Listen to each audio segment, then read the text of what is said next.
সবাই বলেন নাই, আওয়াজ করে বলেন সফলতা দেওয়ার মালিক কে? এক কথাই রব্বুল আলামিন বলেন, ওয়া ইয়ামসাসকাল্লাহু বিদুররিন ফালা কাশিফা লাহু ইল্লা হু ওয়া ইয়ুরিদকা বিখাইরিন ফালা রাদ্দা লিফাদলি يصيب به من يشاء من عباده وهو الغفور الرحيم الله أكبر আল্লাহ বললেন ওয়া ইয়ামসাসকাল্লাহু বিদুররিন ফালা কাশিফা লাহু ইল্লা হু। আল্লাহ যদি তোমাকে কোনো বিপদ স্পর্শ করায়, আল্লাহ যদি তোমারে কোনো বিপদে ফেলে দেয়, ওই বিপদ থেকে উদ্ধার করার তিনি ছাড়া আর কেউ নাই। জোরে বলেন ঠিক কিনা? তিনি যদি কোনো বিপদে ফেলেন, তিনি ছাড়া বিপদ থেকে উদ্ধার করার কেউ নাই। আর তিনি যদি তোমার প্রতি কোনো অনুগ্রহ করতে চান, ওই অনুগ্রহ ঠেকিয়ে দেওয়ার ক্ষমতাও কারো নাই। আল্লাহ যদি আপনার সফলতা দিতে চায়, পৃথিবীর কোন শক্তি ওই সফলতাকে থামাতে পারে? এজন্য আল্লাহ বললেন, খবরদার, চিন্তার আকীদা খালিস করে নাও। ওয়া ইয়ামসাসকাল্লাহু বিদুররিন ফালা কাশিফা লাহু ইল্লা হু। আল্লাহ বিপদে ফেললে বিপদ থেকে উদ্ধার করার কেউ থাকে না। আর আল্লাহ যদি তোমার প্রতি দয়া দেখাতে চান, অনুগ্রহ করতে চান, ওই অনুগ্রহকে প্রতিরোধ করার মতো ক্ষমতা কারো নাই।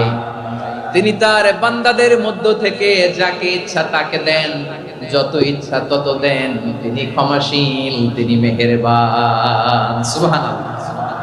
তিনি ক্ষমাশীল, তিনি মেহেরবান। তাহলে এই আয়াত থেকে আমরা বুঝতে পারলাম, আমরা যদি বিপদে পড়ি আমাদেরকে কেউ বাঁচাতে পারে না। আমার বাবা আমারে বাঁচাতে পারে? হ্যাঁ?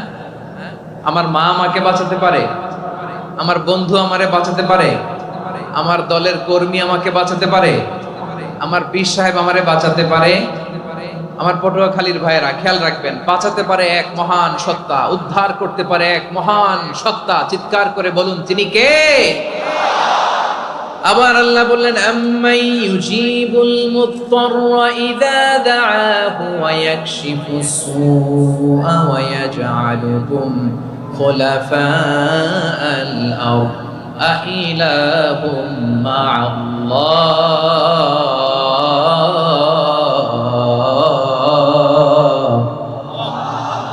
ক্বালিলাম মা তাযাক্কারুন। রব্বুল আলামিন বলেন, বিপদে পড়ে কাতর কণ্ঠে চিন্তাগ্রস্ত হয়ে যখন কেউ ফরিয়াদি হয়ে আল্লাহর ডাকে হাত তোলে, তখন এই ব্যক্তির ডাকে সাড়া দেয় কে? সবাই বলুন।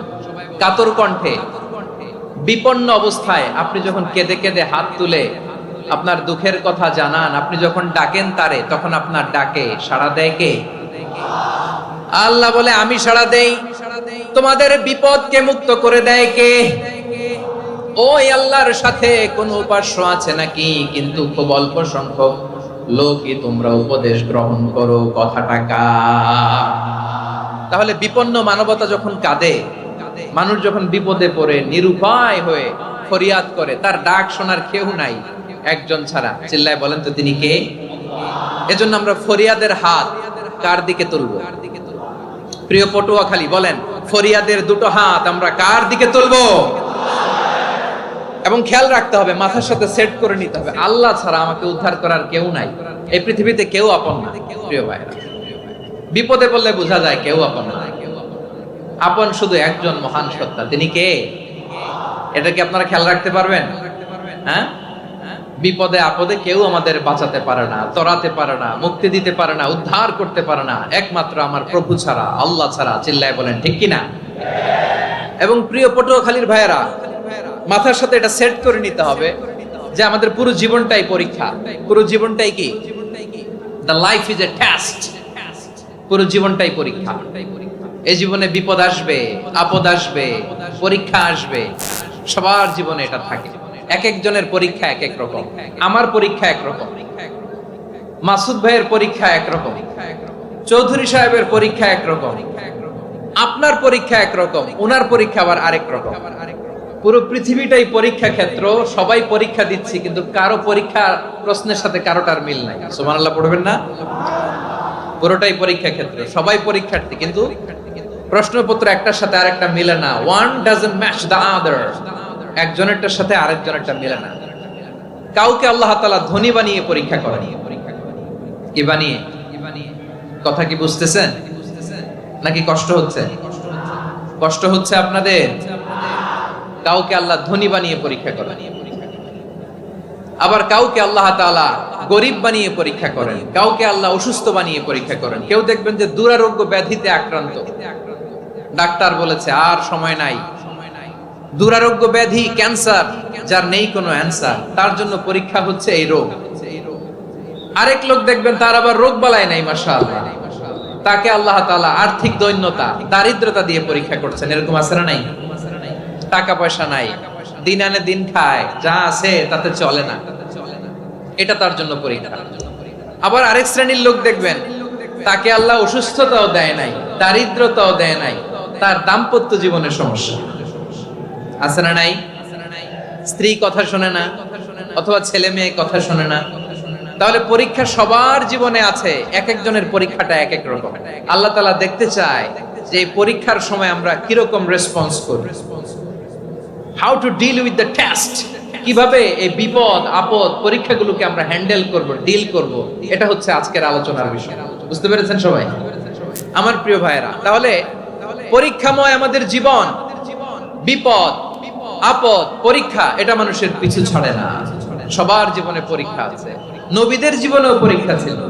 সাহাবারা জিজ্ঞেস করেছেন, ইয়া রাসূলুল্লাহ, আইয়ুন নাসি আশাদ্দু বালাআন ফিদ দুনিয়া, এই দুনিয়ার বুকে কাদের পরীক্ষা সবচেয়ে বেশি? বিশ্বনবী বলেছেন, আল আম্বিয়া, এই পৃথিবীতে সবচেয়ে বেশি পরীক্ষা আল্লাহ তাআলা নিয়ে থাকেন নবীদের। কাদের? নবীদের। সুম্মাল আমসাল ফাল আমসাল, এরপরে নবীদের পরের স্তরে যারা, তাদের পরীক্ষা। এরপরে তাদের পরের স্তরে যারা, তাদের পরীক্ষা। সিদ্দিকীনদের, শুহাদাদের, সালিহিনদের, আল্লাহওয়ালাদের, যার ঈমান যত মজবুত তার জীবনে পরীক্ষাও তত বেশি। চিল্লায় বলেন ঠিক কিনা? তাহলে মুমিনরা, বিশ্বাসীরা, আমরা কি পরীক্ষা বিপদ আপদে ভয় পাই? হ্যাঁ, বিপদ দেখলে ভয় লাগে আপনাদের? ভয় লাগে? হ্যাঁ না, মুমিনরা বিপদে ভয় পায় না, তারা হতাশ হয় না, সুবহানাল্লাহ, তারা নিরাশ হয় না। বিশ্বাসীরা হাল ছেড়ে দেয় না, তারা ভরসা রাখে একজনের উপর। চিল্লায় বলতে হবে তিনি কে?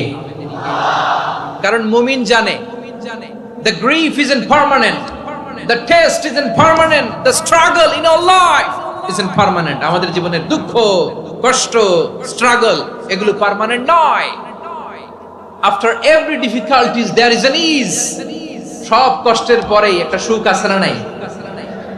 রব্বুল আলামিন বলেন, ফা ইন্না মাআল উসরি ইউসরা, ইন্না মাআল উসরি ইউসরা, ভয় পেও না, চিন্তা করো না, কষ্টের সাথেই আমি রেখে দিয়েছি স্বস্তি। সুবহানাল্লাহ বলেন। মুমিন জীবনে বিপদ যত বেশি, কষ্ট যত বেশি, তার সামনে সফলতা তার চেয়েও বেশি। ঠিক কিনা বলেন? কারণ বিশ্বাসীরা জানে রাত্রি যত গভীর হয়, সুবহে সাদিকের সময় তত আগাতে থাকে। গর্ভবতী নারীর পেটের ব্যথা যত বাড়তে থাকে, ঘরে নতুন মেহমান আগমনের সময় ঘনাতে থাকে। মুমিনদের উপর বিপদ, অত্যাচার, আপদ, পরীক্ষা যত বাড়তে থাকে, কালেমার পতাকা উড্ডয়নের সময় কাছে আসতে থাকে। বিশ্বাসীদের এগুলো হিসাব মিলানো অনেক আগে, এগুলো অনেক আগে হিসাব মিলানো। দুঃখের আধার শেষে সুখের আলো মিটি মিটি হাসে। চিল্লায় বলেন ঠিক কিনা? দুঃখের আধার শেষে আলোর প্রভাত হাসে, হতাশার কালো মেঘে যায় গো ভেসে, হতাশার কালো মেঘে যায় গো ভেসে। দুঃখের আধার শেষে আলোর প্রভাত হাসে, হতাশার কালো মেঘে যায় গো ভেসে, হতাশার কালো মেঘে যায় গো ভেসে। কোরআনের পাতায় পাতায় দেখো, ইমানের পথ ঢাকা ব্যথার কাটায়।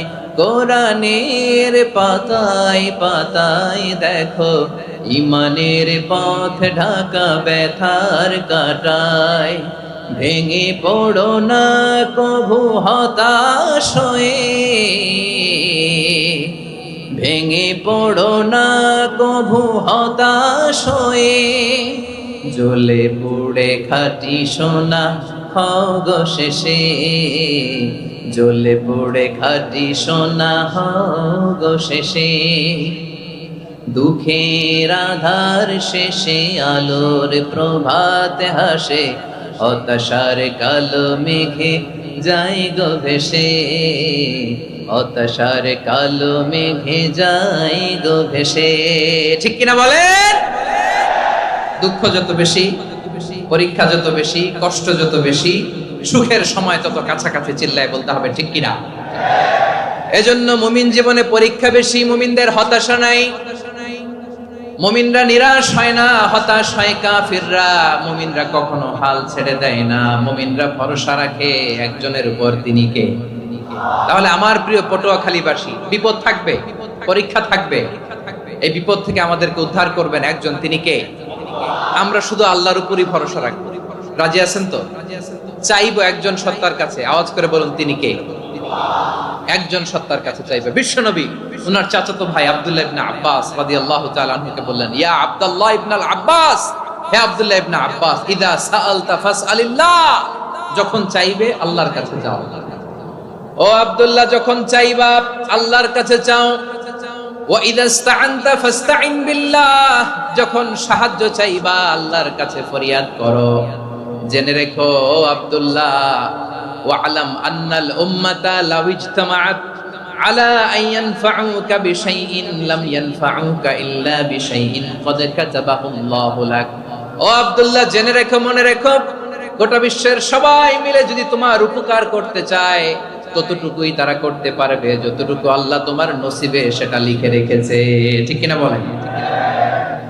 আর যদি গোটা বিশ্বের সবাই মিলে তোমার বিরুদ্ধে কনস্পাইরেসি করে, ষড়যন্ত্র করে, গোটা বিশ্বের সবাই মিলেও যদি তোমার ক্ষতি করতে চায় ততটুকুই শুধু পারবে যেটা আল্লাহ তোমার জন্য বরাদ্দ রেখেছে। যতটুকু আল্লাহ তাআলা তোমার জন্য বরাদ্দ রেখেছে অতটুকুই ক্ষতি করতে পারবে, আর এক চুল বেশিও করতে পারবে না, কমও করতে পারবে না। চিল্লায় বলেন ঠিক কিনা। এজন্য আমরা চাইবো কার কাছে? সবাই বলেন নাই, আওয়াজ করে বলেন কার কাছে? সব সময় আমরা আল্লাহর কাছে চাইবো, বিপদে আপদে, সুখে দুঃখে, সচ্ছল অবস্থায় অসচ্ছল অবস্থায়, পরাজয়ের সময় বিজয়ের সময়, সব সময় আমরা ভরসা রাখবো কার উপর? সবাই বলুন। একদল লোক আছে যারা বিপদে পড়লে আল্লাহরে ডাকে, আছে না নাই? পটুয়াখালীতে মাশাআল্লাহ নাই। বিপদ আসলে আল্লাহরে ডাকে, বিপদ নাই আল্লাহও নাই। বিপদে পড়লে নামাজ পড়ে, বিপদও নাই নামাজও নাই। বিপদে পড়লে জিকির করে, বিপদ যখন চলে যায় ওদের জিকিরও বন্ধ হয়ে যায়। এরকম আছে না নাই? কিছু লোক দেখবেন পরীক্ষা আসলে নামাজ পড়ে, আছে আছে। জেনজি আওয়াজ করো, এরকম আছে? এই কমন পড়ে গেছে, কমন পড়ছে। দেখবেন পরীক্ষার সময় নামাজ পড়ে, পরীক্ষাও নাই নামাজও আছে। এরকম কিছু লোক আছে অসুস্থ হলে আল্লাহরে বড্ড ভালোবাসে, আল্লাহরে খুব ডাকে। অসুস্থ হইলে অসুস্থতাও নাই, আল্লাহর স্মরণও নাই। দেখবেন কিছু লোক নির্বাচন আসলে খুব আল্লাহওয়ালা হয়ে যায়।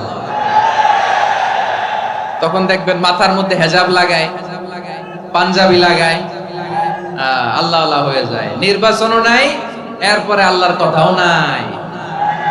আছে না নাই? না, এরকম হওয়া যাবে না। সব সময় আমরা আল্লাহরে ডাকবো, বিপদে আপদে সব সময় ভরসা রাখবো আমরা একজনের উপর। আওয়াজ করে বলেন তিনি কে?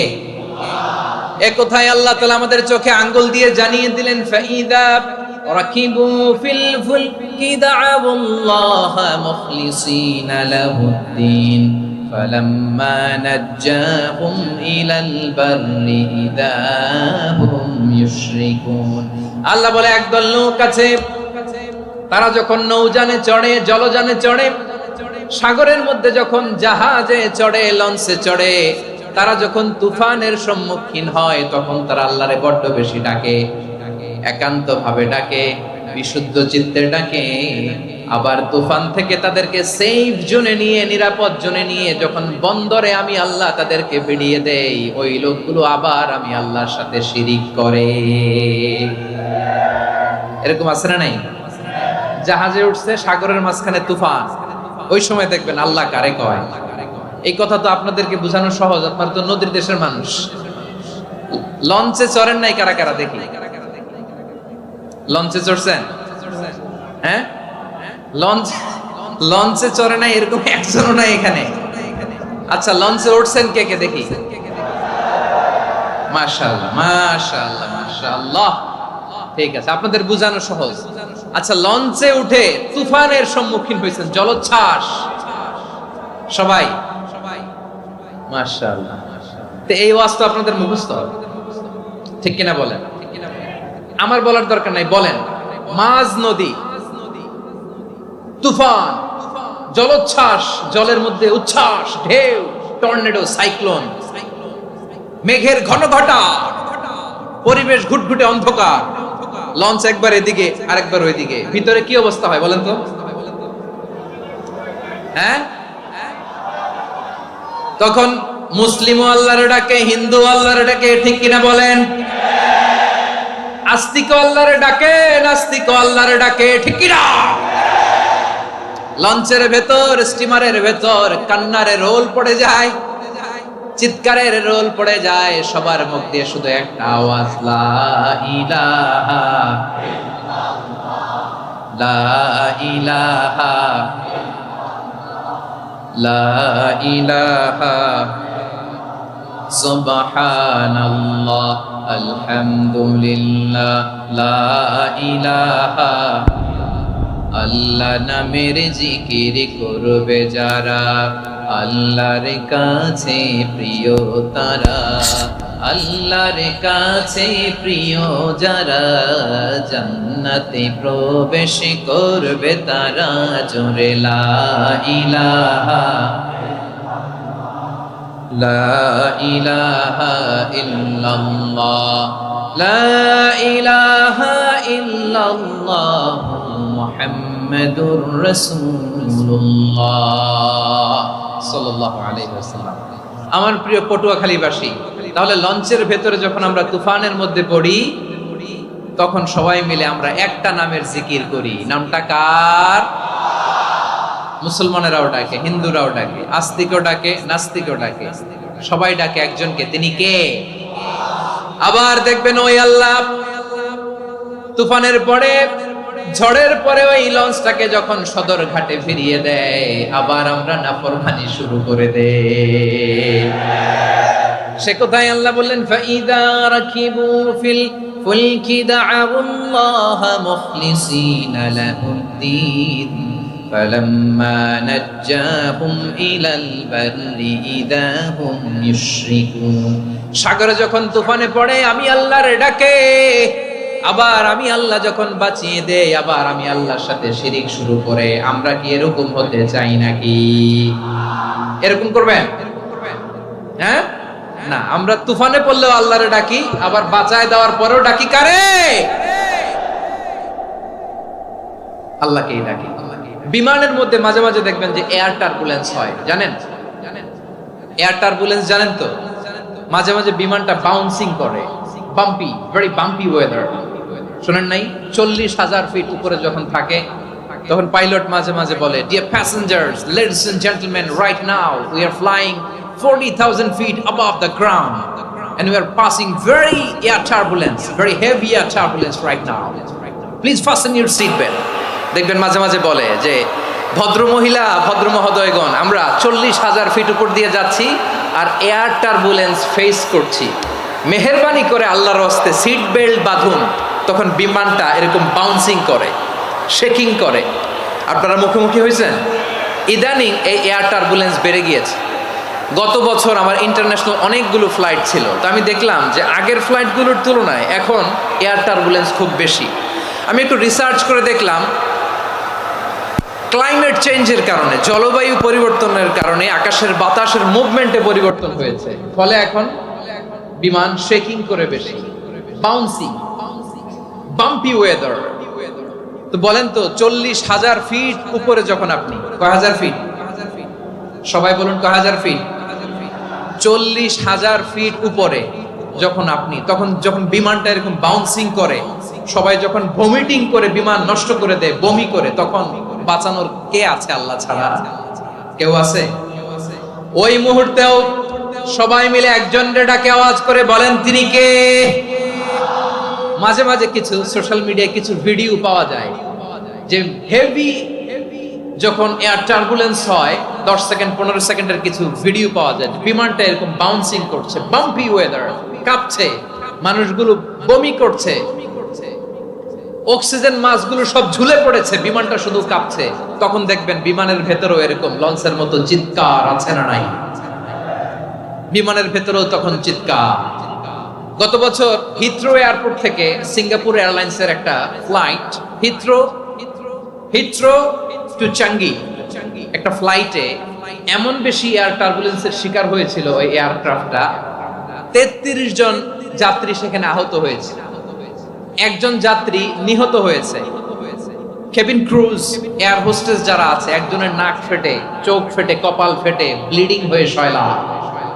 প্রিয় ভাইরা, ওই 40,000 ফিট উপরে বিমানটা যখন কাঁপবে, তখন আমাদেরকে আল্লাহ ছাড়া আর কেউ বাঁচানোর আছে? এত আসতে বললে হবে? ওই কঠিন মুহূর্তে আমার বাবা আমারে বাঁচাতে পারে, আমার বন্ধু আমারে বাঁচাতে পারে। এই গ্রাউন্ডে, জমিনের বুকে আমার প্রোটোকল, আমার ক্ষমতা, আমার দাম্ভিকতা, কোনো কিছু আমারে বাঁচাতে পারে একজন ছাড়া। চিল্লায় বলতে হবে তিনি কে? সে আল্লাহ বললেন, গোলাম আমি বিপদের সময় ঠিকই তোমাদের বাঁচিয়ে দেই। ওই বিমানের ভেতরে 40,000 ফিট উপরে যখন তোমরা এয়ার টার্বুলেন্সের শিকার হও, তখন নাস্তিকও আল্লাহরে ডাকে, হিন্দু আল্লাহরে ডাকে, জোরে বলেন ঠিক কিনা? আবার বিমানটা যখন শান্ত হয়ে যায়, একটু পরেই বিমানের স্ক্রিনের মধ্যে হিন্দি সিনেমা খোঁজে। বিমানের স্ক্রিনে কিন্তু বিশাল ওখানে আফলাম, ফিল্মের একেবারে বোঝাই করা। বিমানটা শান্ত হলে আবার হিন্দি সিনেমা দেখা শুরু করে। একটু আগে ডাকছিল কারে? কারে? দেখবেন বাংলাদেশে আমাদের ক্রিকেটাররা যখন অন্য কোনো দেশের সাথে খেলে, অনেক সময় এমন হয় বল বাকি একটা, রান দরকার 6টা। বল বাকি কয়টা? পটুয়াখালী বোঝে নাই বোধহয়। বল বাকি কয়টা? রান দরকার। আপনি দেখবেন ক্যামেরাম্যান তখন গ্যালারিতে খালি দেখায় দর্শকদের যে কি অস্থিরতা। হিপ হপ স্টাইলের মেয়েটা, যে মেয়েটার ওড়না এতক্ষণ ছিল গলায়, এতক্ষণ কই ছিল, ওই মেয়েটা দেখবেন ওড়নাটা টেনে মাথায় দিয়ে এরকম মুনাজাত ধরতেছে, আল্লাহ আল্লাহ, একটা সক্কা, আল্লাহ আল্লাহ, আমার লাল সবুজের পতাকারে তুমি অপমানিত কইরো না আল্লাহ, ইন্ডিয়ার সাথে আমাদের খেলা, আল্লাহ আল্লাহ, একটা ছক্কা, একটা। পুরো পুরো খেলা জুড়ে এই মেয়ের ওড়না ছিল গলায়, কিন্তু যখন 1 বলে 6 রান দরকার, ওড়না চলে আসছে কোথায়? মাথায়। আবার মুনাজাত আছে না নাই?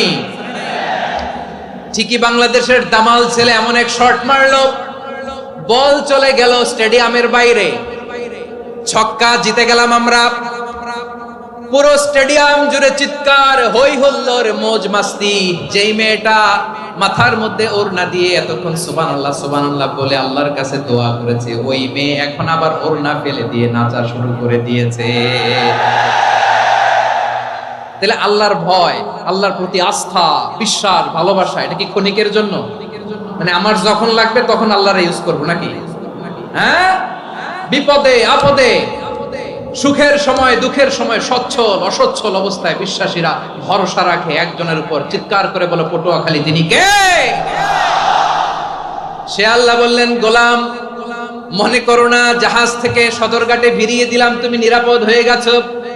মনে করো না 40,000 ফিট থেকে সেফ ল্যান্ডিং এর পরে এয়ারপোর্টে নেমে গেলেই তুমি নিরাপদ হয়ে গেছো।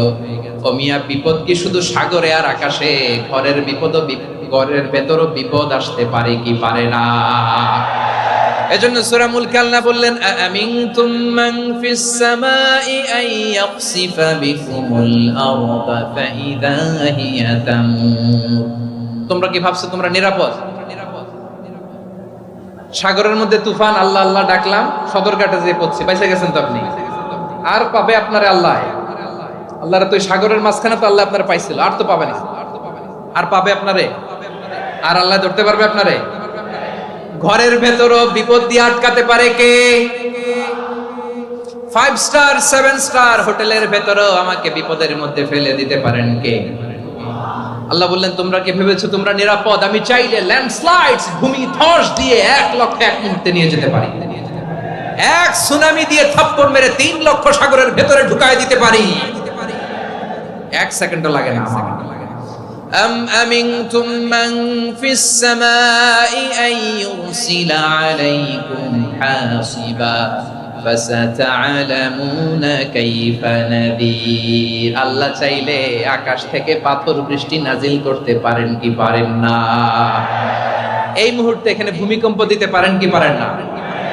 আচ্ছা, ভূমিকম্প যখন হয় আমাদের কারো হুঁশ থাকে? আপনি মনে করছেন আমরা সাধারণ মানুষ, আমরা দৌড় দেই, আর প্রেসিডেন্ট প্রধানমন্ত্রী ওনারা বুঝি খাটে শুয়ে থাকে? কথা বুঝে নাই বোধহয়। ভূমিকম্প, আর্থকোয়েক যদি হয়, বাঁচার জন্য আমরা কি করি? হয় খাটের তলায়, ডাইনিং টেবিলের নিচে, উপরে শক্ত কিছু আছে এটার নিচে, অথবা ঘর থুইয়া দেও দৌড়। তো প্রধানমন্ত্রী উনি কি করে? প্রেসিডেন্ট উনি কি করে? হ্যাঁ, উনি খাটের মধ্যে যে শুয়ে থাকে নাকি? উনিও দৌড়, সাধারণ মানুষও দৌড়, প্রধানমন্ত্রীও দৌড়, বাড়িওয়ালাও দৌড়, ভাড়াটিয়াও দৌড়, সবাই দৌড়। নাকি ভাড়াটিয়ারা বাড়ি থুইয়া দৌড়, বাড়িওয়ালারা আর বেরোয় না? এরকম? হ্যাঁ। তাহলে যে কোনো মুহূর্তে ভূমিকম্প দিয়ে নাস্তানাবুদ করতে পারে কে? আমার প্রিয় ভাইয়েরা, আমরা নিরাপদ নই, আমরা তার দয়ায় বেঁচে আছি। কার দয়ায়? এজন্য আল্লাহ বললেন গোলাম, যে কোনো মুহূর্তে বিপদ দিয়ে তোমাদেরকে নাস্তানাবুদ করতে পারি। বিশ্বাসী বলে যদি নিজেকে দাবি করো, সব সময় ডাকতে হবে একজন সত্তাকে। বলেন তিনি কে? এই কথা ক্লিয়ার? এই সবগুলো উদাহরণ শেষে সবার কাছে ক্লিয়ার হয়েছে না যে বিপদ থেকে, আপদ থেকে, পরীক্ষা থেকে, ক্যালামিটি থেকে আমাদেরকে কেউ বাঁচাতে পারে না একজন সত্তা ছাড়া। আবারও বলেন তো তিনি কে? ক্লিয়ার? হ্যাঁ, সবাই বুঝতে পারছেন? আচ্ছা, এবার আমরা দেখি বিষ্ণু ঈসা ইসলামের জীবনে বিপদ আপদ ছিল কিনা। উনি বিপদ আসলে কিভাবে ডিল করতেন, বিপদ আসলে কোন দোয়া পড়তে হয়, কিভাবে ফরিয়াদের হাত উত্তোলন করতে হয়, কিভাবে রবের দরবারে নতজানু হয়ে ফরিয়াদ করতে হয়, এটা জানার দরকার আছে না নাই? আসুন আমরা বিশ্বনবীর জীবনী থেকে দেখি বিপদ আসলে উনি কি করতেন। বিপদ আসলেই প্রথমে বিশ্বনবী ঈসা ইসলাম একটা দোয়া পড়তেন। কি পড়তেন? তিনি পড়তেন ইন্না লিল্লাহি ওয়া ইন্না ইলাইহি রাজিউন। নিশ্চয় আমরা আল্লাহর জন্য, নিশ্চয় আমরা কার দিকে ফিরবো ভাই? আবার কার দিকে ফিরবো? আওয়াজ করে বলুন তো, আমরা এসেছি কার কাছ থেকে, আবারও ফিরে যাব কার কাছে? এজন্য বিষ্ণুই পড়ছেন ইন্না লিল্লাহি ওয়া ইন্না ইলাইহি রাজিউন। নিশ্চয় আল্লাহর জন্য, ওই আল্লাহর দিকেই আমরা ফিরে যাব। তারপরে বিশ্বনবী পড়তেন আল্লাহুম্মা আজুরনি ফি মুসিবাতি ওয়াখলুফ লি খায়রাম মিনহা। একসাথে প্রথমে পড়তেন ইন্না লিল্লাহি ওয়া ইন্না ইলাইহি রাজিউন, তারপর পরে পড়তেন আল্লাহুম্মা আজুরনি ফি মুসিবাতি ওয়াখলুফ লি খায়রাম মিনহা। মানে আল্লাহ, এই যে আমি বিপদে ধৈর্য ধারণ করলাম, এটার সব তুমি আমারে দাও, আর যেটা হারালাম এর চেয়ে ভালো কিছু দিয়ে মেকআপ করে দিও, ভালো কিছু দিয়ে বদল করে দিও। সুবহানাল্লাহ পড়েন। তাহলে বিপদ আসলে আমরা কি পড়ব? কথা বলেন। এই যে আমি শুয়েছিলাম, নাশিদ গাচ্ছিল ওরা, এদেশে পরস্পরে দেখা হলে দেয় সালাম, এদেশে আমজনতার হৃদয় জুড়ে পাকালাম, এদেশে বিপদ এলে সর্বজনে সর্বক্ষণে দোয়া পড়ে ইন্না লিল্লাহ। কি পড়ে? সুবহানাল্লাহ সুবহানাল্লাহ সুবহানাল্লাহ সুবহানাল্লাহ। এদেশে আজান শুনে সূর্য ওঠে শহর গ্রামে, এদেশে আজান শুনে সূর্য ডুবে সন্ধ্যা নামে, এদেশে সকল কাজে সবাই বলে বিসমিল্লাহ, এদেশে ভালো কিছু দেখে শুনে হাসি মুখে সবাই বলে মাশাআল্লাহ। সুবহানাল্লাহ পড়ে। তাহলে বিপদ এলে আমরা কি পড়ি? কথা বুঝলে সবাই উত্তর দিতে হবে। বিপদ এলে কি পড়ি? তাহলে বিপদ এলেই আমরা এখন থেকে ইন্না লিল্লাহ পড়বো, নাকি হাই হুতাশ করবেন? একদল আছে হাই হুতাশ করে, হায় আল্লাহ রে মোর কি হইল রে, মুই কি হরমু রে, মুই কমবে জামু রে, আছে না নাই? এরকম বিলাপ করতে নিষেধ করেছেন বিশ্বনবী। কি করব, কই যাব, কি হবে, হায় হায়, এরকম হাহুতাশ আছে না নাই? বিশ্বাসীরা হাহুতাশ করে না, তারা ইন্না লিল্লাহ পড়ে। কি পড়ে মনে থাকবে?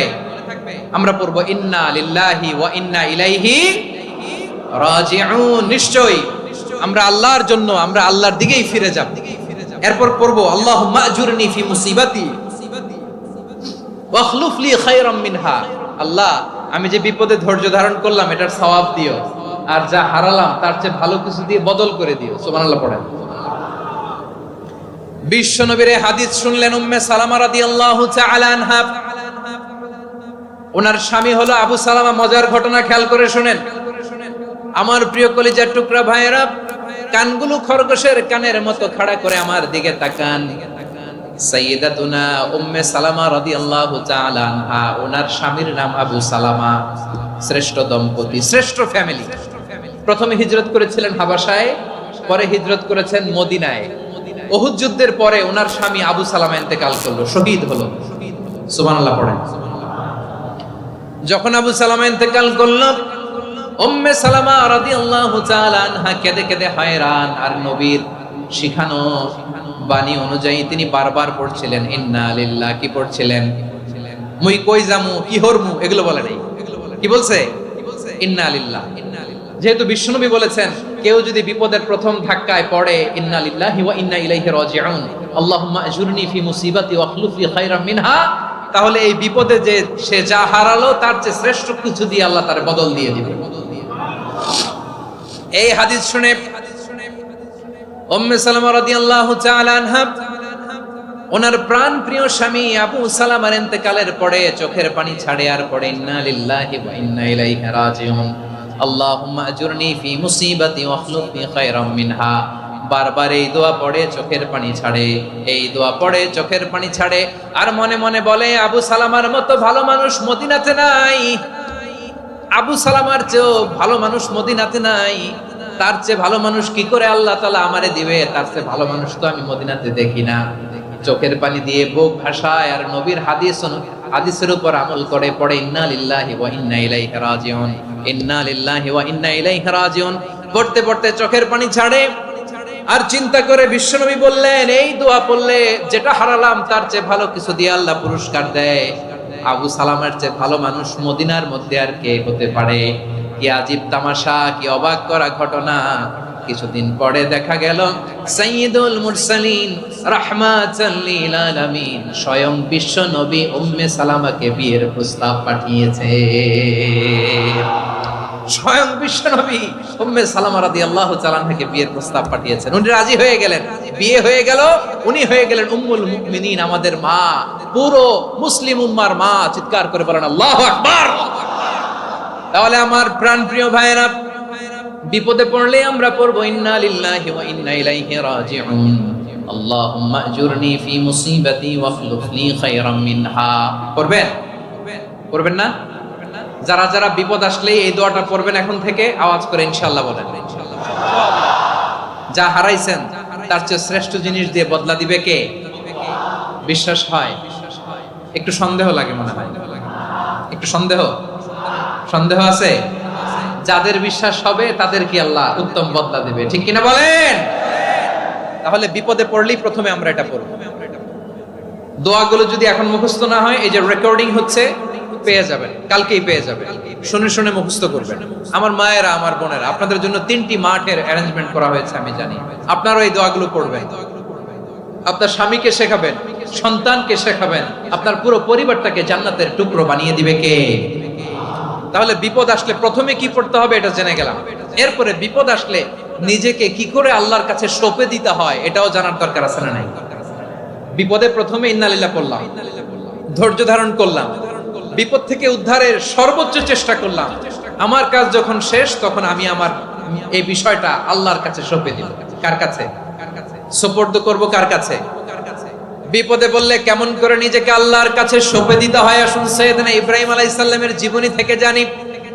আল্লাহর খলিল ইব্রাহিম আলাইহিস সালাম আমাদের মতো সমাজ ব্যবস্থা পায় নাই। আমরা জন্মের পরে আমাদের কানের ভেতরে আজান দিয়েছে কে? একামত দিয়েছে কে? আমাদের বাপ দাদারা আমাদের কানে আজান দিয়েছে কি দেয় নাই? আমাদের জন্মের পরেই তো আজান, একামত, বাড়ির পাশে মসজিদ, প্রতিদিন আজান, জুমার খুতবা, প্রতি মাসে মাসে তাফসীরুল কোরআন মাহফিল, মসজিদ, মিনারা, অভাব নাই। ঠিক কিনা বলেন? আপনি যেই সুন্দর ইসলামিক এনভায়রনমেন্ট পেয়েছেন, আমাদের ইব্রাহিম খলিল উনিও কি এরকম পেয়েছিলেন? হ্যাঁ, উনি জন্মের পর পরে ওনার কানে আজান দিয়েছে কেউ? আমার প্রিয় ভাইরা, আগা গোড়া একটা শিরকি পরিবেশ উনি জন্মগ্রহণ করেছেন। উনি ছাড়া ওই তল্লাটে একজনও আল্লাহর উপর বিশ্বাসী নাই। কল্পনা করতে পারেন? গোটা তল্লাটে, গোটা দেশে বিশ্বাসী মুমিন, আল্লাহর উপর বিশ্বাস স্থাপনকারী কয়জন? সবাই বলেন কয়জন? বাকি সব মুশরিক। বাকি সব মুশরিক নিজের সাথে নিজে শক্ত বোঝাপড়া করে, অ্যানালজি করে, সেলফ কনভারসেশন করে উনি মহা সত্যের সন্ধান পেয়েছে। উনি আকাশের তারা দেখে ভাবে মনে হয় এটাই আমার খোদা, পরে দেখে তারা নাই, মনে মনে বলে না তাইলে এটা না। আবার চাঁদ দেখে বলে চাঁদটা বড় মায়া লাগে, মনে হয় এটাই আমার রব, পরে দেখে চাঁদও নাই, কয় না এটা না। এরপরে দ্বীপ প্রহরের জলজলে সূর্যটা খাঁ খাঁ করে গোটা পৃথিবীটারে রৌদ্র দিয়ে তাতিয়ে রাখে। তিনি ভাবলেন মনে হয় এটাই আমার রব, কারণ এটাই তো সবচেয়ে বড়। কিন্তু বিকেল বেলা ওই সূর্যটাও যখন চলে যায়, সাইয়েদনা ইব্রাহিম বলে না এটাও তো নাই, আমার খোদা যদি আমারে ছেড়ে চলে যায়, বিপদে পড়লে আমারে উদ্ধার করবে কে? এভাবে নিজের সাথে অ্যানালজি, সেলফ কনভারসেশন করতে করতে করতে তিনি মহা সত্যের সন্ধান পেয়েছেন। সুবহানাল্লাহ পড়েন।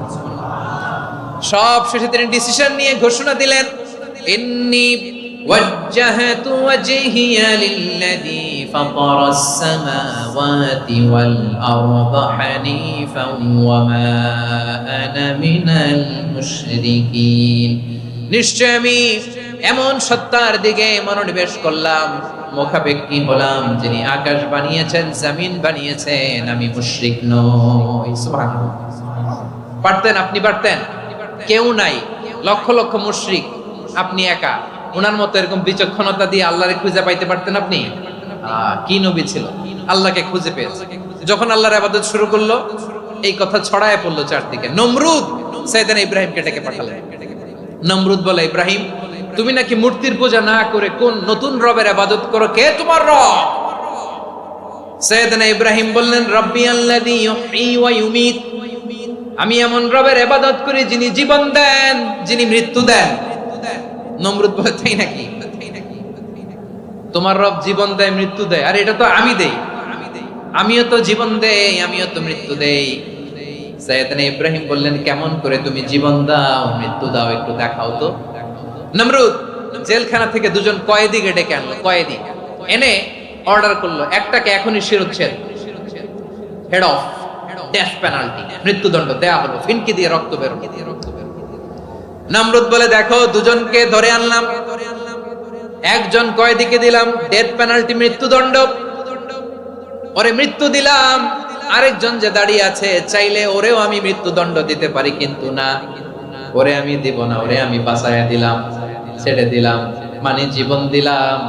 দেখো ইব্রাহিম, তোমার চোখের সামনে একজন যে মৃত্যু দিলাম, আর একজন যে জীবন দিলাম। আপাত দৃষ্টিতে তাই তো, একজন রে তো জীবন দিল, আরেকজন রে মৃত্যু দিল। সাইয়েদনা ইব্রাহিম এবার বিপাকে পড়ে গেলেন। কিন্তু এক একজন নবীকে আল্লাহ এমন উইজডম, বিচক্ষণতা দিয়ে এই জমিনে পাঠিয়েছেন। মুহূর্তের মধ্যে আল্লাহর খলিল ইব্রাহিম বললেন, فإن الله يأتي بالشمس من المشرق فأت بها من المغرب فبهت الذي كفر। আল্লাহর খলিল ইব্রাহিম বললেন, নমরুদ বুঝলাম তুমি জীবন দাও, মৃত্যু দাও, দেখলাম, কিন্তু আমার রব, আমার আল্লাহ প্রতিদিন সকাল বেলা উষা লগ্নে ওই পূর্ব দিগন্ত থেকে সূর্যটাকে উদিত করেন, সাঁঝের বেলা, বিকেল বেলা, কুথুরি লগ্নে, সন্ধ্যা বেলা ওই দ্বিপ্রহরের জল জলে সূর্যটাকে পশ্চিম দিগন্তে ডুবিয়ে দেন। মানে সকাল বেলা পূর্ব দিক থেকে উদিত করা সূর্যটাকে পশ্চিম দিকে বিকেলে তিনি ডুবিয়ে দেন। তুমি যদি পারো ওই সূর্যটাকে পশ্চিম দিক থেকে উদিত করে পূর্ব দিকে ডুবিয়ে দাও। সুবহানাল্লাহ পড়বেন না?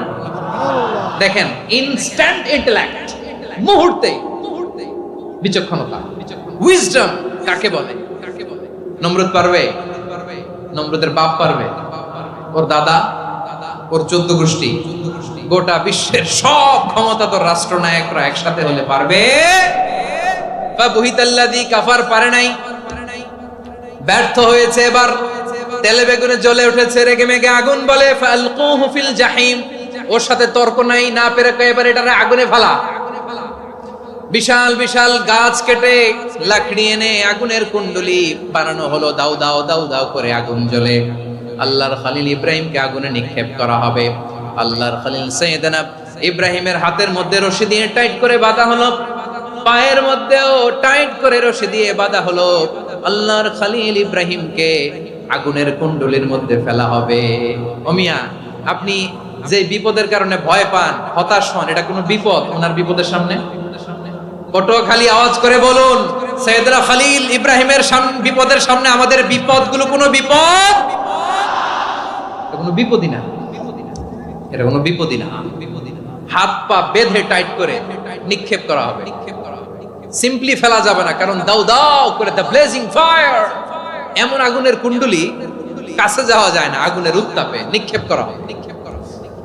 হাতে রশি বেঁধে, পায়ে রশি বেঁধে আল্লাহর খলিল ইব্রাহিম আলাইহিস সালামকে আগুনের মধ্যে নিক্ষেপ করা হবে। আহা, এটার বলে অগ্নি পরীক্ষা। উনি অগ্নি পরীক্ষার সম্মুখীন হয়েছে। এজন্য কঠিন পরীক্ষাকে আমরা অগ্নি পরীক্ষার সাথে তুলনা করি, ঠিক কি না? সাইয়েদনা জিবরাইল এসে বললেন, ও আল্লাহর খলিল, ওরা তো আপনার হাতও বেঁধে ফেললো, পাও বেঁধে ফেললো, নড়াচড়ার সুযোগ নাই, বলেন আমি জিবরিল ফেরেশতা আপনার জন্য কি করতে পারি? আল্লাহর খলিল ইব্রাহিম বলেন, ও জিবরাইল, তোমার কাছে আমার কোনো চাওয়া পাওয়া নাই। সুবহানাল্লাহ বলেন। তোমার কাছে বলার কিছু নাই, তোমার সাহায্যের আমার দরকার নাই। সাইয়েদনা ইব্রাহিম আলাইহিস সালামকে হাতে পায়ে রশি বেঁধে, হাত পা বাঁধা অবস্থায় জ্বলন্ত অগ্নিকুণ্ডে যখন নমরুদের দলবল নিক্ষেপ করবে, আল্লাহর খলিল কিভাবে নিজেকে আল্লাহর কাছে সঁপে দিয়েছেন, পটুয়াখালীর ভাইরা খেয়াল করে শুনুন। হাত পা বেঁধে আল্লাহর খলিলকে যখন নিক্ষেপ করা হবে, তিনি মুখ ফুটে বলে ফেললেন, হাসবুনাল্লাহু ওয়া নি'মাল ওয়াকিল। হাসবুনাল্লাহু ওয়া নি'মাল ওয়াকিল, আমার জন্য আল্লাহই যথেষ্ট, আমার জন্য আল্লাহই যথেষ্ট। তিনি আমার সবচেয়ে বড় গার্ডিয়ান, তিনি আমার সবচেয়ে বড় অভিভাবক। জিব্রাইলের সাহায্যে অফারকে ফিরিয়ে দিলেন। দুনিয়ার বুকে কারো কাছে কিছু বলেন নাই, মুখ ফুটে বলেছেন হাসবুনাল্লাহ। ও আমার পটুয়াখালীর প্রাণের ভাইয়েরা, খেয়াল রাখবেন, কোন বান্দা তার হাতে থাকা সব চেষ্টাটুকুন করার পরে মুখ ফসকে মুখ দিয়ে যখন বলে ফেলে হাসবুনাল্লাহ, বান্দা যখন হাসবুনাল্লাহ বলে ফেলে, ওই ব্যাপারটা ডিল করার দায়িত্ব স্বয়ং আল্লাহ আরশের উপর থেকে নিয়ে নেয়। আপনি যখন বলে ফেলবেন হাসবুনাল্লাহ, এটা ডিলিং করবে কে তখন? চিল্লায় বলেন না, তিনি কে?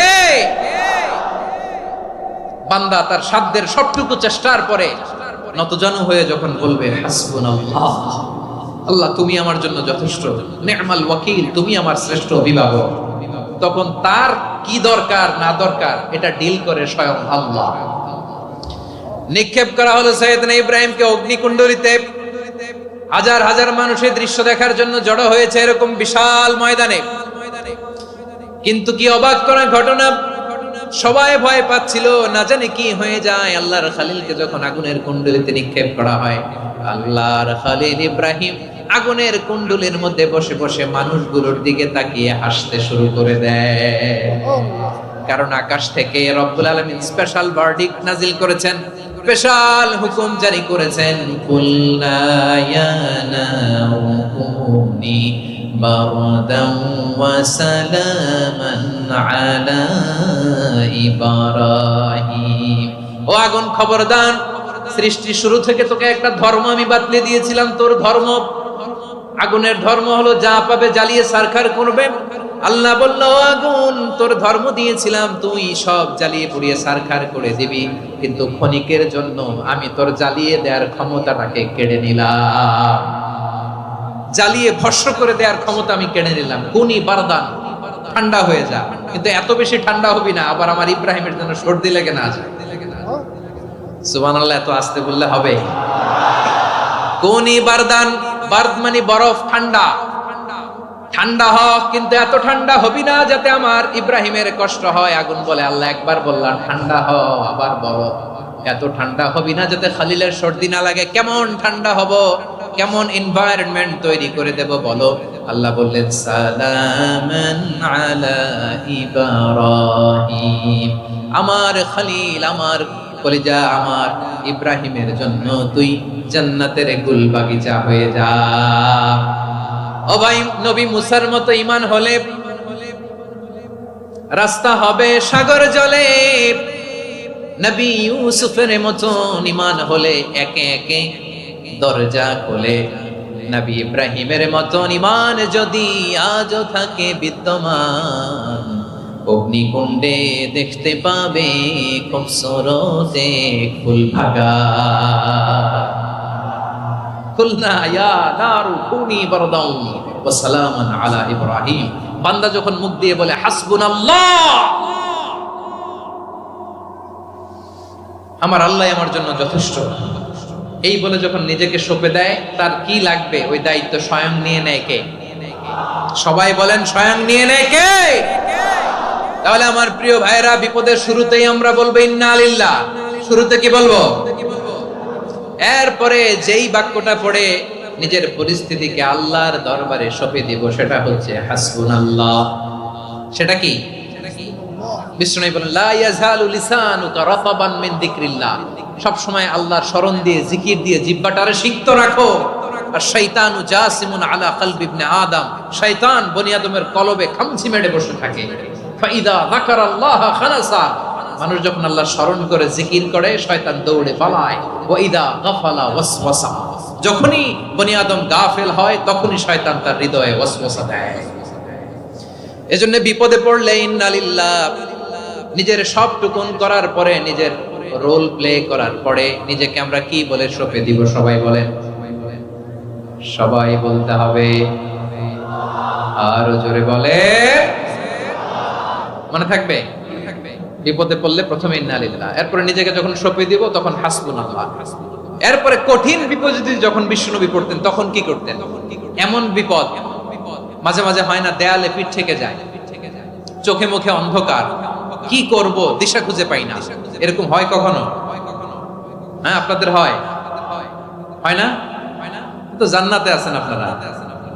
হয় হয় এরকম হয়েছে না যে দেয়ালে পিঠ থেকে গেছে, চোখে মুখে অন্ধকার, ওই যাব, কি করব, বাঁচানোর কেউ না, এরকম হয়েছে কখনো আপনাদের? যদি হয় তাইলে এটার সলিউশন বলবো, না হইলে তো এগুলো বলে লাভ নাই। হয় হয় হয় বিশ্বনবী এরকম কঠিন বিপদে পড়েছেন জীবনের কিছু কিছু মুহূর্তে। ওই মুহূর্তে বিশ্বনবী স্পেশাল দুইটা দোয়া পড়তেন। এই দোয়াগুলো আপনাদেরকে জানিয়ে দেয়। বিশ্বনবী বলেন, কঠিনতম বিপদে যখন পড়বা, দেয়ালে পিঠ থেকে যায়, চোখে মুখে অন্ধকার, বাঁচার কোনো উপায় নাই, তখন পড়বা লা ইলাহা ইল্লা আনতা সুবহানাকা ইন্নী কুনতু মিনাজ জালিমিন। আল্লাহ, তুমি ছাড়া কোনো ইলাহ নাই, তুমি পবিত্র, নিশ্চয় আমি জালিমদের অন্তর্ভুক্ত। সুবহানাল্লাহ বলেন। এই দোয়া সাইয়েদনা ইউনূস আলাইহিস সালাম পড়েছিলেন যখন মাছের পেটে ছিলেন। কিসের পেটে? এবং অনেক মুফাসসিরিন একরাম বলেছেন, অনেক আহলুল ইলমরা বলেছেন, এটা হচ্ছে ইসমে আজম। ইসমে আজম এমন দোয়া যেটা দিয়ে দোয়া করলে আল্লাহ দোয়া কবুল করে, কিন্তু এটা কোনটা এটা নিয়ে ইখতিলাফ আছে। কোন কোন আহলুল ইলম বলেন লা ইলাহা ইল্লা আনতা সুবহানাকা ইন্নী কুনতু মিনাজ জালিমিন, এটা হচ্ছে ইসমে আজম। সাইয়েদনা ইউনূস আলাইহিস সালাম পড়েছেন। আপনারা পড়েননি? তুফান হইলে পড়েন না? আমাদের এলাকায় তো এটা খুব, এটার উপর ব্যাপক আমল আছে। পড়েন পড়েন পড়েন পড়েন। একটা গল্প শুনেছিলাম, পাক হানাদার বাহিনী যখন বাংলাদেশে অ্যাটাক করতো, ৭১ সালের ঘটনা বলতেছি, আমরা তো দেখি নাই, শুনছি আর কি। ৭১ যদি দেখতাম এতদিনে রাজাকার হয়ে যেতাম। আল্লাহ আমাদেরকে বাঁচাই দিয়েছে, আল্লাহর মেহেরবানি, ঠিক কিনা বলে? মন মতো হইলে মুক্তিযোদ্ধা, মন মতো না হইলে রাজাকার। কত কিছু দেখলাম এই শাহবাগের বুকে। আল্লাহ 71 সালে দেখি নাই, আমরা শুনেছি পাক হানাদার বাহিনী জিজ্ঞেস করত মুসলিম না অমুসলিম চেক করার জন্য, বলতো কালেমা বল, কালেমা বাতাও। তো যারা কালেমা বলতে পারতো পাকিস্তানি বাহিনী নাকি ওদেরকে ছেড়ে দিত, শুনেছি। তো একজনকে এক বাঙালি রে পেয়ে তার মাথার মধ্যে বন্দুকর নল ধরে বলতেছে কালেমা বল সালে, কালেমা বাতা, কালেমা বল। তো ভয়ের চোটে এই দোয়া পড়া শুরু করছে। ও পড়তেছে লা ইলাহা ইল্লা আনতা সুবহানাকা ইন্নী কুনতু মিনাজ জালিমিন। পাকিস্তানি বলে সালে ये तो मुसीबत का কালেমা है, বাঙালি কয় হাম তো ভি মুসিবত মে হ্যায়। পাকিস্তানি বলে বেটা কোন দোয়া বললি, এটা তো মুসিবতের কালেমা। কয় আমিও তো মুসিবতে আছি, আমার মাথার মধ্যে বন্দুক ধরে তুমি আমার কালেমা জিজ্ঞেস করো, এখন কোনটা কালিমা আর কোনটা কি দোয়া, আমার হুঁশ আছে নাকি? প্রিয় ভাইরা, আসলে এটা দুআউল মুসিবা, বিপদে পড়লে এই দোয়া পড়তে হয়। লা ইলাহা ইল্লা আনতা সুবহানাকা ইন্নী কুনতু মিনাজ জালিমিন। এটা পড়বেন আপনারা। এই দোয়া পড়ে সাইয়েদনা ইউনূস আলাইহিস সালাম মাছের পেট থেকে রক্ষা পেয়েছিলেন। রক্ষা করেছিল কে? তুমি ইউনূস নবী রে যখন খাইলো মাছেতে গিলিয়া, ফেরেশতা পাঠাইয়া দিলে ইসমে আজম দিয়া। প্রাণে ছিল যাহার ভয় সেথা পাইল আশ্রয়, প্রাণে ছিল যাহার ভয় সেথা পাইল আশ্রয়। মাছের পেট হতে সে যে পেল পরিত্রাণ। আল্লাহু আল্লাহু তুমি জাল্লে জালালুহু, শেষ করা তো যায় না গে তোমার গুণগান। আল্লাহু আল্লাহু সুবহানাল্লাহ পড়ে। লা ইলাহা ইল্লা আনতা সুবহানাকা ইন্নী কুনতু মিনাজ জালিমিন। বিশ্বনবী বললেন দেয়ালে পিঠ থেকে গেলে, চোখে মুখে অন্ধকার, বাঁচার কোনো উপায় নাই, তখন এই দোয়াটা পড়তে হবে। এই দোয়া পড়ে আল্লাহর কাছে ফরিয়াদ করলে বিপদ মুক্ত করবেন কে? কেন এই দোয়াটা আল্লাহর কাছে বড্ড প্রিয় জানেন আমার ভাইয়েরা? কারণ এই দোয়ার মধ্যে 3টা জিনিস আছে। আমি যেরকম আঙ্গুল উঁচু করেছি এরকম করেন তো। 3টা। কয়টা? 3টা। 1 নম্বরে হচ্ছে তাওহীদ, 2 নম্বরে তাসবিহ, 3 নম্বরে তাকরীর। আই রিপিট, আবারও বলছি, 1 নম্বরে তাওহীদ, 2 নম্বরে তাসবিহ, 3 নম্বরে তাকরীর। এই দোয়াটা আল্লাহর কাছে এত পছন্দনীয় কারণ এই দোয়ার প্রথম অংশে আছে তাওহীদ, আল্লাহর একত্ববাদের ঘোষণা। লা ইলাহা ইল্লা আনতা, ও আল্লাহ আপনি ছাড়া কোনো ইলাহ নাই, উপাস্য নাই। এই কথা বললে আর আল্লাহ বড় খুশি হয়ে যায়। সুবহানাল্লাহ পড়েন। এই দোয়ার দ্বিতীয় অংশে আছে তাসবিহ, মানে আল্লাহর প্রশংসা, প্রশংসা সূচক বাণী। সুবহানাক সুবহানাক সুবহানাক, ও আল্লাহ আমি আপনার পবিত্রতা ঘোষণা করছি। সুবহানাক, এই কথা শুনলেও আল্লাহ খুশি হয়ে যায়। সুবহানাল্লাহ পড়েন। এই দোয়ার তৃতীয় অংশে আছে তাকরীর। তাকরীর মানে পাপের স্বীকৃতি। তাকরীর মানে কি? তাকরীর মানে পাপের স্বীকৃতি। এই দোয়ার তৃতীয় অংশে আছে ইন্নী কুনতু মিনাল জালিমিন, ও আল্লাহ আমি জালিমদের অন্তর্ভুক্ত। আল্লাহ আল্লাহ আমি জালেম, আল্লাহ আমি ভুল করেছি, অন্যায় করেছি, আল্লাহ আমি জালেমদের অন্তর্ভুক্ত। এই পাপের স্বীকৃতি, অ্যাকনলেজমেন্ট আল্লাহ বড় পছন্দ করেন। যখন আল্লাহর কাছে আপনি ছোট হবেন, ছোট হতে হতে যত ছোট হবেন ওই দৃশ্যটা দেখতে আল্লাহ বড় পছন্দ করে। সুবহানাল্লাহ বলে। 3 নম্বর অংশ ইন্নী কুনতু মিনাজ জালিমিন, আল্লাহ আমি জালেমদের অন্তর্ভুক্ত। সাইয়েদনা আদম আলাইহিস সালাম ভুল করে যখন নিষিদ্ধ গাছের ফুল খেয়ে ফেললেন, ফল খেয়ে ফেললেন, আল্লাহ বললেন আদম ক্ষমা পেতে চাইলে তুমি আর হাওয়া মিলে স্বীকৃতি দাও, পাপের স্বীকৃতি। আর পড়ো রব্বানা যালামনা আনফুসানা ওয়া ইল্লাম তাগফির লানা ওয়া তারহামনা লানাকুনান্না মিনাল খাসিরিন। ও আল্লাহ আমি আদম আর হাওয়া যালামনা আনফুসানা, আমরা আমাদের নফসের উপর বড় জুলুম করেছি। আল্লাহ ওয়া ইল্লাম তাগফির লানা ওয়া তারহামনা, আপনি যদি ক্ষমা না করেন, আপনি যদি দয়া পরবশ না হন, আপনি যদি রহম না করেন, আমরা তো ক্ষতিগ্রস্তদের মধ্যে শামিল হয়ে যাব। এই দোয়া করার সাথে সাথে সাইয়েদনা আদম আর হাওয়া আলাইহিস সালামকে ক্ষমা করে দিলেন কে?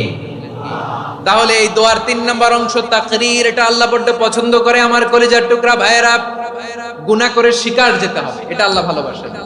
সাইয়েদনা আবু বকর রাদিয়াল্লাহু তাআলা বিষ্ণু ইসা ইসলামকে বললেন, ইয়া রাসূলুল্লাহ আল্লিমনি দুআআন আদউ বিহি ফি সালাতি, নবী হে আপনি আমার এমন একটা স্পেশাল দোয়া শিখায়া দেন যে দোয়াটা আমি নামাজে পড়ব।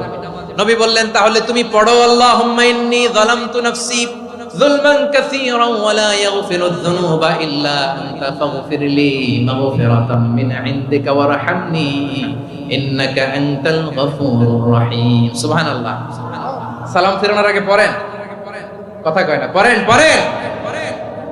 ও আবু বকর, নামাজে যদি দোয়া করতে মনে চায় এই দোয়াটা পড়বা, আল্লাহুম্মা ইন্নী যালামতু নাফসি, আল্লাহ জুলুম করেছি আমার নফসের উপর, যুলমান কাসীরা, অনেক জুলুম, ওয়া লা ইয়াগফিরুয যুনুবা ইল্লা আনতা, আপনি ছাড়াই জুনুব এই পাপ ক্ষমা করার দ্বিতীয় কোনো রব নাই। আছে?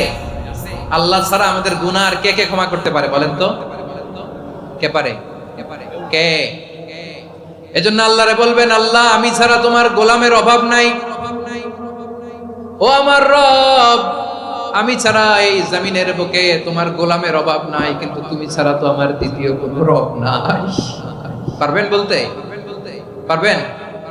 চোখের পানি ছেড়ে আল্লাহরে বলবেন, আল্লাহ তুমি আমার রব, তুমি আমার সব। কি বলবেন? আল্লাহ আমারে রব। সবাই বলুন, আল্লাহ আমারে রব, দমে দমে তনু মনে তারিও রব, আল্লাহ আমারে রব। আল্লাহরে বলেন, আল্লাহ তুমি আমার রব, তুমি আমার সব। আল্লাহ আমি ছাড়া এই জমিনে তোমার গোলামের অভাব নাই, তুমি ছাড়া আমার দ্বিতীয় কোনো রব নাই।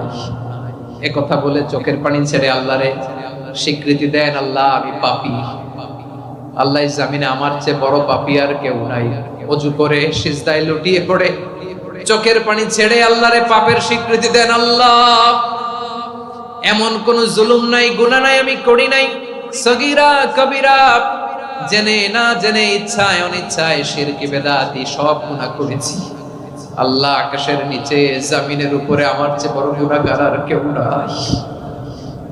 চোখের পানি ছেড়ে আল্লাহরে বলেন, আল্লাহ আমি ছাড়া তোমার গোলামের অভাব নাই, তুমি ছাড়া আমার দ্বিতীয় কোনো রব নাই, তুমি ছাড়া তো কেউ আমার গুনাহ ক্ষমা করার নাই, তুমি আমার রব, তুমি আমার সব। বলতে পারবেন? এই তাকরীর আমার পটুয়াখালীর ভাই, এই স্বীকৃতিটা দেখতে আল্লাহ বড় ভালোবাসেন, কারণ আমরা সবাই গুনাহগার। আমরা সবাই কি? বিশ্বনবী বলেন, কুল্লুকুম খাত্তাউন, আ বনি আদম তোমরা সবাই পাপী। সবাই কি? সবাই পাপী। আমরা সবাই পাপী, আপন পাপের বাটখারা দিয়ে অন্যের পাপ মাপি। আমরা যে পাপী এটা ভাবতে মনে চায় না কারণ, খালি অন্যের পাপ দেখি আমরা, এটা ভুল। ওর এই পাপ, ও পাপী, ও জালেম, ও জাহান্নামী, এরকম একটা টেন্ডেন্সি। আমার যে কি হালাত এটার খেয়াল নাই। খেয়াল করতে হবে যে আমি সবচেয়ে বড় পাপী, ঠিক কিনা বলেন? পাপ করি নাই এমন কেউ আছি? হ্যাঁ আছি, আছি। কেউ না জানলেও জানে কে আমার পাপের ঘটনা? পৃথিবী না জানুক আমি তো জানি, আমি কি পাপ করেছি। হায় ও আমার কলিজার টুকরা ভাইরা, মাথাটাকে নিচু করে জীবনের সব গুনার ফিরিস্তিগুলো একটা একটা করে স্বীকার করে আল্লাহরে বলেন, আল্লাহ আমি পাপী, আল্লাহ আমার চেয়ে বড় পাপী এই দুনিয়াতে কেউ নাই, আকাশের নিচে জমিনের উপরে আমার চেয়ে বড় পাপী কেউ নাই। একটা একটা করে আল্লাহ স্বীকার করি আমি পাপী, সব পাপের স্বীকৃতি দিলাম। পৃথিবী না জানুক আমি তো জানি, আমি কি পাপ করেছি। হায় আমার পাপের করলে বিচার, বাঁচার আমার নাই উপায়। দয়াময় তুমি মাফ করো আমায়, মাফ করো আমায়। আল্লাহ তাআলা যদি দয়া করে আমাদেরকে মাফ না করে, আমাদের বাঁচার কোনো উপায় নাই। আপনি কি ভেবেছেন আপনার নামাজ দিয়ে আপনি জান্নাতে যাবেন? আপনি তাহাজ্জুদ গুজার, সেজদা দিতে দিতে কপালে দাগ ফেলেছেন, এটা আপনারা জান্নাতে নেবে না। আপনি এলাকার সবচেয়ে বড় হাতেম তাই দানশীল, এই দানের ভরসায় বসে আছেন, কশিন কালো আমাদের নামাজ, আমাদের রোজা, আমাদের ইবাদত, এগুলোকে মিজানের পাল্লায় উঠালে কোনো ওজনই হবে না। তবে আমাদের একটা কৌশল জানা আছে, আমরা আল্লাহর রহমতের ভিখারি। আমরা সেদিন আগেই গুনার স্বীকৃতি দিয়ে দেব। আমরা বলবো, আল্লাহ তুমি প্রশ্ন করার আগে তোমার একটা কথা বলি, আমারে কিছু জিজ্ঞেস করো না, আমি সব করেছি। এমন কোন পাপ নাই যে পাপ আমারে দিয়ে হয় নাই। তোমার রহমত দিয়ে তুমি জান্নাতে পাঠাবা, তোমার দয়ায় জান্নাতে যেতে চাই, আমল দিয়ে না। পারবেন বলতে? কিয়ামতের দিন আমরা বলবো, আল্লাহ আমার আমল দিয়ে জান্নাত চাই না, আমি তোমার দয়া দিয়ে জান্নাত চাই। তোমার দয়া ছাড়া আমার কোনো উপায় নাই। কারণ আল্লাহ যদি বিচার করে, বাঁচার কারো উপায় নাই। আল্লাহ যদি বলে ফেলেন তুই এটা করলি কেন, ওখানে গেলি কেন, কোরআনে 1000 বার নিষেধ করলাম তারপরেও এই পাপে জড়ালি কেন, এরকম প্রশ্ন ছুড়ে দিলে আমার উত্তর আছে? বাঁচার কোনো উপায় আছে? রোজ হাসরে হে আল্লাহ আমার করোনা বিচার, আল্লাহ করোনা বিচার, বিচার চাহি না তব দয়া চাহি, এ গুনাহগার করোনা বিচার। আপনার আমল দিয়ে জান্নাতে যাবেন? কি দিয়ে যাবেন? আল্লাহর দয়া দিয়ে। আল্লাহর রহম আর দয়া ছাড়া কেউ জান্নাতের চেহারাও দেখতে পাবে না। আমার প্রিয় ভাইয়েরা, এই দোয়া আল্লাহর কাছে পছন্দনীয় হওয়ার কারণ 3টা। দোয়ার প্রথম অংশে আছে তাওহীদ, আল্লাহর একত্ববাদের ঘোষণা।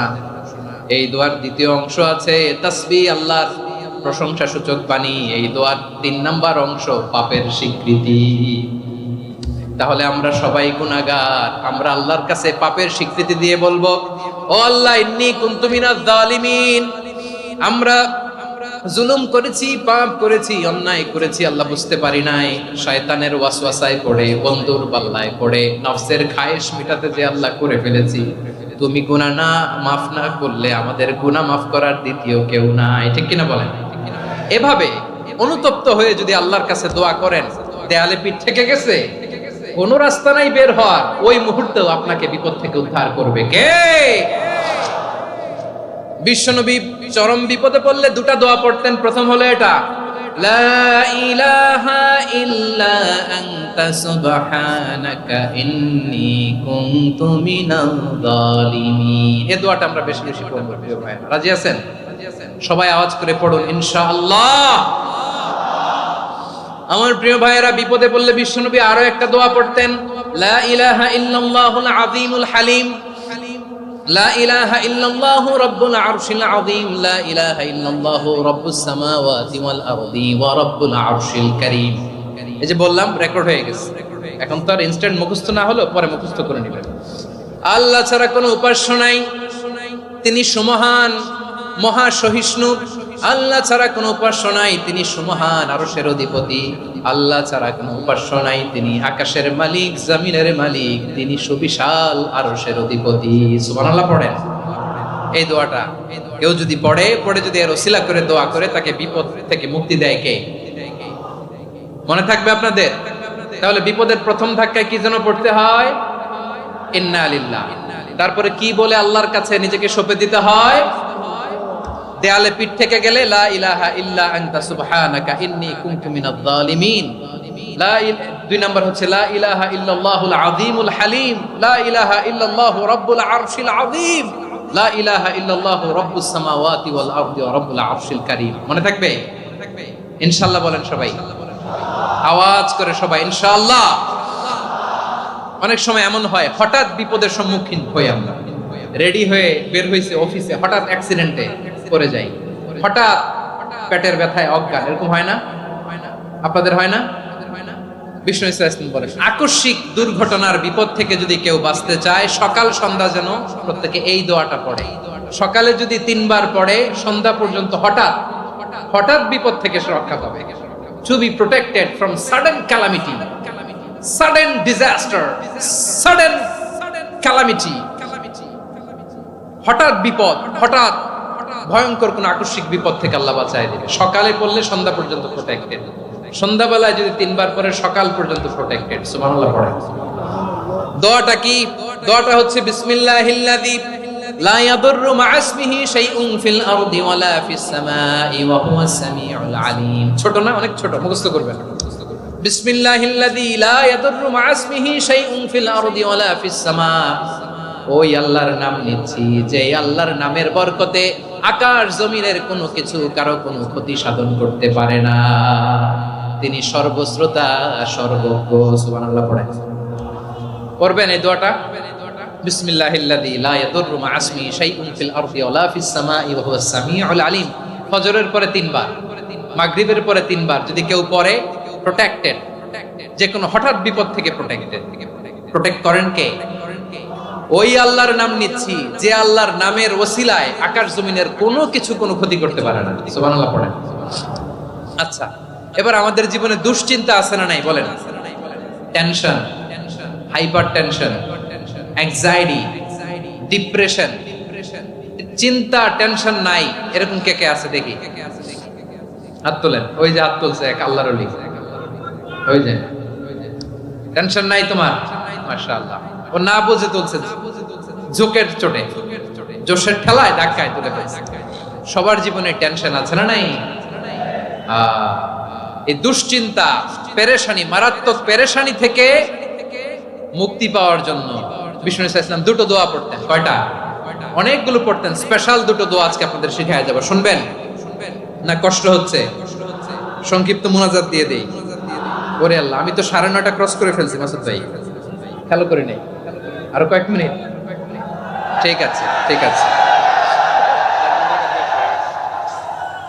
পেরেশানিতে পড়লে, টেনশনে পড়লে এই দোয়াটা, প্রিয় ভাইরা, বিষ্ণু ইসলাম যখন খুব বিপদে পড়তেন, দুশ্চিন্তা ওনাকে ঘিরে ধরতো, উনি পড়তেন ইয়া হাইয়ু ইয়া কাইয়ুম বিরহমাতিকা আস্তাগীথ, ইয়া হাইয়ু ইয়া কাইয়ুম বিরহমাতিকা আস্তাগীথ, ইয়া হাইয়ু ইয়া কাইয়ুম, হে শাশ্বত অবিনশ্বর, হে চিরঞ্জীব, বিরহমাতিকা আস্তাগীথ, তোমার রহমতের উসিলায় তোমার কাছে ফরিয়াদ করি। এটা পড়তেন।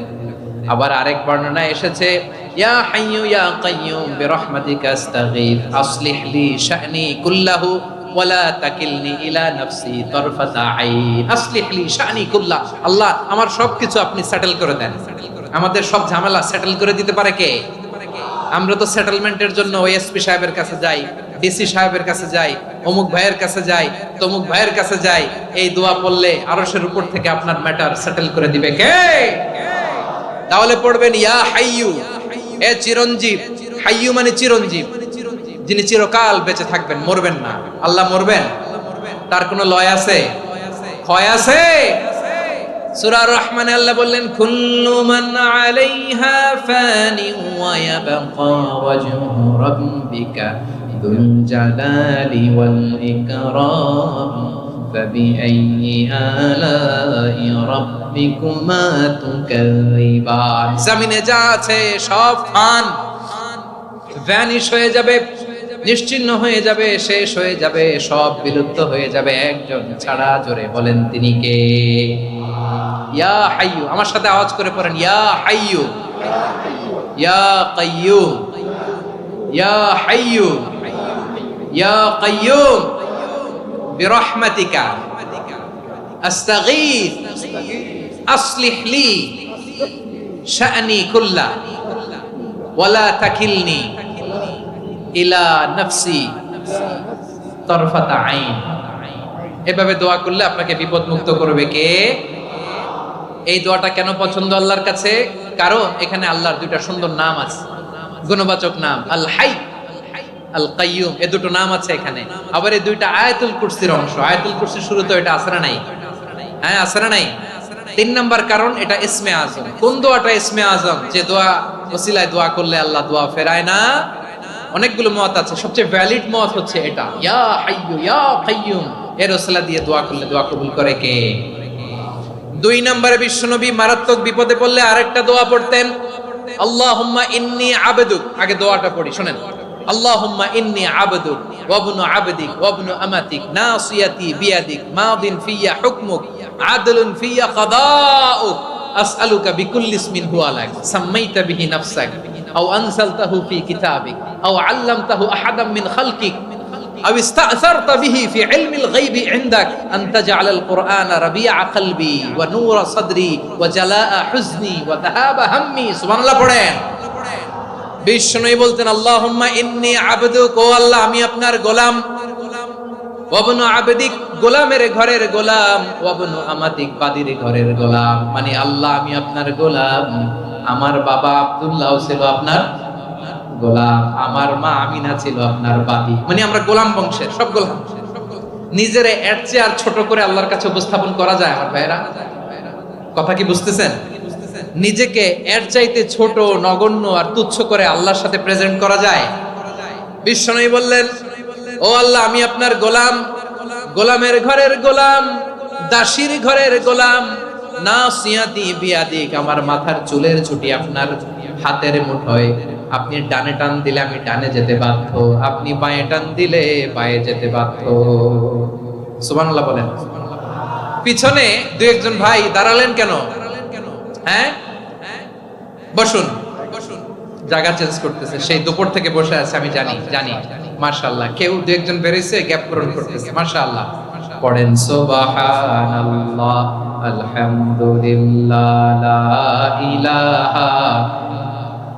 লা ইলাহা ইল্লাল্লাহ মুহাম্মাদুর রাসূলুল্লাহ সাল্লাল্লাহু আলাইহি ওয়াসাল্লাম। বিশ্বনবী বললেন, আল্লাহ আমার মাথার চুলের ঝুঁটি আপনার হাতের মুঠোয়। আচ্ছা, এইভাবে কাকে ধরা হয়? যে খুব ছোট, ঠিক কি না? নিজেকে কত ছোট করলেন বিশ্বনবী। ও আল্লাহ আমার মাথার চুলের ঝুঁটি আপনার হাতের মুঠোয়, আপনি ডানে টানলে আমি ডানে যাব, বাঁয়ে টানলে বাঁয়ে যাব। আল্লাহ আসআলুকা বিকুল্লি ইসমিন হুয়া লাক নাসিয়াতি বিয়াদিক মাদিন ফিয়া হুকমুক, আপনার নির্দেশ আমার উপর কার্যকর হবেই হবে। আদলুন ফিয়া কাদাউক, আপনার ফয়সালা, যেই ফয়সালাই আপনি আমার জন্য করেন এটাই ইনসাফ। সুবহানাল্লাহ বলেন। আমরা আল্লাহর ফয়সালায় সন্তুষ্ট হতে চাই না। কত কমপ্লেইন, আল্লাহ তুমি এটা দিলা না, ওইটা পাইলাম না, ওইটা হইল না রে, এরকম অভিযোগ, কমপ্লেইন আমাদের আছে না নাই? আর বিশ্বনবী বলতেন আদলুন ফিয়া কাদাউক, আল্লাহ আমার জন্য তোমার যেটা ফয়সালা এটাই সবচেয়ে শ্রেষ্ঠ ইনসাফ, এর চেয়ে ইনসাফ আর হতে পারে? এভাবে কায় মনোবাক্যে আল্লাহর কাছে বিশ্বনবী দোয়া করতেন। এরপরে বিশ্বনবী বললেন, আল্লাহ তোমার যত নাম আছে সব নামের ওসিলায় দোয়া করি, যে নাম তুমি আমাদেরকে জানিয়েছো, যে নাম তুমি আমাদেরকে জানাও নাই, যে নাম তুমি কোরআনে নাজিল করেছো, যে নাম নাজিল করো নাই, যে নাম শুধু নবীদেরকে জানিয়েছো। আর আল্লাহর এমন কিছু চমৎকার চমৎকার সুন্দর সুন্দর নাম আছে, এই নামগুলো রব্বুল আলামিন কাউকে জানাবে না। সুবহানাল্লাহ বলেন। আমরা তো 99 নাম জানি, 100 নাম জানি আল্লাহ, কিন্তু আল্লাহর এমনও কিছু নাম আছে যেগুলো আল্লাহ বিশ্বনবীরও জানায় নাই। এগুলো আল্লাহ ইলমুল গায়বে রেখে দিয়েছেন। দোয়ার সময় বলবেন, আল্লাহ তোমার যেই নামগুলো জানি, যেগুলো জানি না, যেগুলো কোরআনে আছে, যেগুলো নাই, যেগুলো নবীরে খাস ভাবে জানাইছো ওগুলোর উসিলায়, যেগুলো কোনোদিন জানাবাও না তোমার ওই নামের উসিলাও তোমার কাছে চাও। আল্লাহ কোরআনকে আমার হৃদয়ের বসন্ত বানাও, আমার বক্ষের জ্যোতি বানাও, আমার চিন্তা দুশ্চিন্তা তুমি দূর করে দাও। বিশ্বনবী বললেন, এই কালিমাগুলো, এই বাক্যগুলো পড়ে যদি কেউ আল্লাহর কাছে ফরিয়াদ করে, তার হৃদয় থেকে দুশ্চিন্তা কাটিয়ে দিবে কে? পড়বেন, এই দোয়াগুলো পড়বেন। আচ্ছা, সব শেষে বলি, ঋণের বোঝায় যারা জর্জরিত, বিষ্ণু ইসলাম চমৎকার একটা দোয়া শিখিয়েছেন। আমাদের অনেকে ঋণের বোঝায় জর্জরিত, আছে না নাই? এদিকে কেউ আছেন? থাকলে হাত তোলার দরকার নেই, থাকলে এই দোয়াটা পড়বেন। এক সাহাবীর নাম আবু উমামা, নামাজের ওয়াক্ত ছাড়া উনি মসজিদে যেয়ে বসে আছে। বিশ্বনবী বললেন, কিরে আবু উমামা, নামাজের তো ওয়াক্ত হয় না, মসজিদে কি? সাহাবী বলে, হুমুমুন লাজিমাতনি ওয়া দুয়ুন, নবী গো ঋণের বোঝায় এমন টেনশনে আছি, ঘরে থাকতে পারলাম না, মসজিদে চলে আসছে। বিশ্বনবী বলেন, আমি কি তোমার এমন একটা দোয়া শিখাবো যেটা বললে আল্লাহ তাআলা তোমার ঋণের বোঝা হালকা করে দিবে? আবু উমামা বললেন, ইয়া রাসূলুল্লাহ অবশ্যই শিখাবেন। বিশ্বনবী বললেন, তাহলে তুমি পড়বা, আল্লাহুম্মা ইন্নী আউযু বিকা মিনাল হাম্মি ওয়াল হাযান ওয়া আউযু বিকা মিনাল জুবনি ওয়াল বুখল ওয়া আউযু বিকা মিন গালাবাতিদ দাইনি ওয়া কাহরির রিজাল। ও আল্লাহ, তোমার কাছ থেকে দুশ্চিন্তা থেকে পানাহ চাই, কৃপণতা, ভীরুতা, অলসতা, কার্পণ্যতা, এই সব কিছু থেকে, মানুষের কঠোরতা, আমার উপর মানুষের আধিপত্য এবং ঋণের বোঝা থেকে পানা চাই। এই দোয়াটা যখন বিষ্ণুনবী শিখাই দিলেন, আবু উমামা বারবার এই দোয়া পড়েন, আল্লাহুম্মা ইন্নী আউযু বিকা মিনাল হাম্মি ওয়াল হাসান ওয়া আউযু বিকা মিনাল আজজি ওয়াল কাসাল ওয়া আউযু বিকা মিনাল জুবনি ওয়াল বুখল ওয়া আউযু বিকা মিন গালাবাতিদ দাইনি ওয়া কাহরির রিজাল।